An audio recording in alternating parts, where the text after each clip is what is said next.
لڑکی کا رشتہ طے کرتے وقت کن باتوں کا خیال رکھنا چاہیے؟ صورت اور سیرت دونوں پیش نظر رکھنی چاہیے، مگر آج کل صرف صورت اور دولت کو پیش نظر رکھا جاتا ہے، جس کی وجہ سے خانہ آبادی ہونے کے بجائے خانہ بربادی عام ہے۔ اگر سیرت بھی ساتھ میں دیکھ لی جاتی تو بات بن جاتی۔ سیرت میں بعض باتوں کو تو دیکھتے ہیں کہ غصے والا تو نہیں ہے، یہ لڑکی غلط چلن کی تو نہیں ہے، جو معاشرے میں معیوب باتیں وہ دیکھ لیتے، لیکن سب سے بڑا عیب بے نمازی ہونا، اس کو کوئی نہیں دیکھتا، پوچھتا بھی نہیں ہوگا کوئی کہ نماز پڑھتی ہے نہیں، کہ نماز پڑھتا ہے کہ نہیں۔ اگر نماز نہ بھی پڑھتا ہو تو کوئی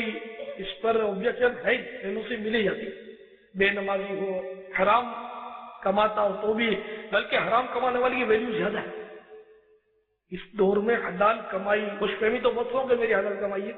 لیکن کسوٹی پر آئیں گے تو پتہ چلے گا کہ کتنی حلال کمائی ہے۔ سود کا لین دین عام ہے، سودی کاروبار عام ہے، سود کی لون لے کر جتنے بھی مالدار ہیں، واللہ والوں کو بچا ہوا ہو تو میرا گمان ہے کہ شاید ہی کو بچا ہوا مالدار وہ سود سے بچ جائے، ٹیکس کی چوری سے بچ جائے،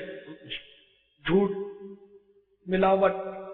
دوسروں کے پیسے دبانا، قرض لے کر ادائیگی میں ٹال مٹول کرنا، یہ تو گویا معاشرے کا کاروبار کا حصہ ہے، اس سے تو مطلب کون بچتا ہوگا۔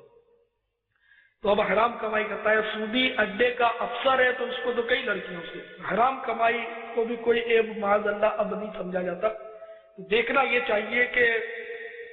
لڑکا لڑکی دونوں کی شکل و صورت کے ساتھ ساتھ شکل و صورت بھی اچھی ہونی چاہیے، اس کا انکار نہیں ہے، لیکن سیرت بھی دیکھنی چاہیے کہ نماز، سنتوں پر عمل، سب سے پہلے یہ کہ عقیدہ بھی درست ہے۔ معاذ اللہ عقیدہ خراب ہے تو پھر اس کی نیکیاں اپنے کس کام کی؟ عقیدہ درست نہیں ہے، اللہ کے پیارے حبیب صلی اللہ تعالی علیہ وآلہ وسلم کی عظمت کا ہی انکار ہے تو پھر اس کی عبادت کس کام کی؟ اس کی ریاضت کس کام کی؟ وہ تہجد بھی پڑھے تو اپنے کو نہ چلے۔ تو عقیدہ دیکھ لیا جائے، عمل دیکھ لیا جائے، کردار دیکھ لیا جائے، اخلاق دیکھ لیا جائے، ایک گھر کا ماحول بھی دیکھنا ضروری ہوتا ہے۔ لڑکا ہیرا ہوتا ہے، لیکن لڑکے کے ساتھ ساتھ لڑکے کی ماں، اس کی بہنیں کتنی ہیں تعداد، شادی شدہ کتنی ہیں، کنواریاں کتنی ہیں، تو گھر کا اس طرح ماحول اور اخلاقیات دیکھنا بہت ضروری ہے، کیونکہ آج کل جو گھر ٹوٹتے ہیں تو میاں بیوی کے جھگڑوں کی وجہ سے بہت کم ٹوٹتے ہیں، زیادہ تر ساس اور بہو کے جھگڑوں کی وجہ سے ٹوٹتے ہیں۔ ساس کا جو کردار ہے پتہ نہیں بڑا عجیب ہے۔ عورت بحیثیت بچی دیکھ لیں، جب بچی ہے بہت بھولی بھالی میٹھی میٹھی ہوتی ہے، پھر ذرا بڑی ہوتی ہے تو اب جیسے یہ بیٹی کے بعد بہن کے رول پر آتی ہے تو بہن بھی اپنے بھائی کے ساتھ بہت ہی مناسب رویہ ہوتا ہے اس کا۔ عورت بحیثیت ماں بھی بہت اچھا کردار ہوتا ہے اپنی اولاد کے ساتھ، عورت بحیثیت بیوی بہت مناسب کردار ہوتا ہے اکثر، لیکن یہی عورت جب ساس کے کردار پر آتی ہے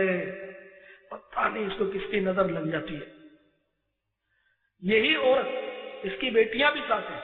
اس کے ساتھ اس کا سلوک دیکھ لیں، اور یہی عورت کہ بیٹی کی تو ماں ہے تو ماں کا رول وہاں رہے گا شفقت اور ممتا، لیکن جہاں یہ ساس ہے بہو کے ساتھ اس کا رول جو ہے بہت گھناؤنا۔ اکثریت پر بات کر رہا ہوں، دل اکثر بالکل کہ یہ اس لیے میں کہہ رہا ہوں کہ آج کل ایسا ہے، تو ساسیں اچھی بھی ہوتی ہیں عموماً ایسا ہوتا ہے۔ تو اب وہ جب ساس کے رول پر آتی ہے نا تو اس کو اجنبیت، اس کو اجنبی سمجھتی ہے، غیریت کا برتاؤ ہوتا ہے، بیٹی سے کانا پھوسی کرتی رہے گی، اور وہ جب بہو آ جائے گی تو چپ ہو جائے گی، تو بہو سمجھ جائے گی کہ میرے سے کچھ چھپا رہے، ہو نہ ہو یہ میرے خلاف کوئی پلاننگ ہو رہی تھی، اس کو بس وجہ شیطان ڈالے گا۔ پھر وہ بیچاری اگر مسلح پر بیٹھ کر نماز کے بعد تسبیح بھی پڑھے گی تو ماں بیٹیاں بات کریں گی کہ جادو کر رہی ہے، کوئی منتر پڑھ رہی ہے۔ یہ بالکل اس معاشرے میں ہے، اس کا انکار آپ نہیں کرتے، حالانکہ وہ بیچاری درود شریف پڑھ رہی ہے، ذکر و اذکار کرتی ہے۔ اچھا پھر یہ بھنک اس کے کانوں میں پہنچتی ہے، وہ سن لیتی کبھی نہ کبھی، یا کبھی غصے میں آ کر بول دیتی کہ جادوڑی تو نے جادو کیا ہے، جو میرا بیٹا سیدھے منہ سے بات نہیں کرتا، میرے بیٹے کو بیٹے کو چھین لیا، تو قبول نہ قبول تو تم نے کروایا تھا، چھین لیا گیا،